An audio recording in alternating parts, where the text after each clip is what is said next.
ચોમાસામાં આ વખતે વરસાદ સારો થવાના એંધાણ। આ વખતે ચોમાસામાં વરસાદ વહેલો આવવાનો વર્તારો।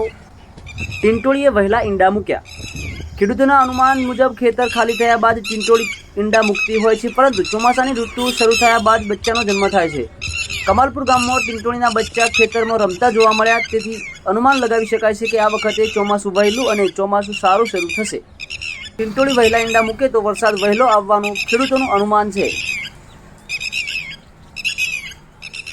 Online TV news Suresh Thakor સાથે ફારૂક મેમણ, ખેરાલુ।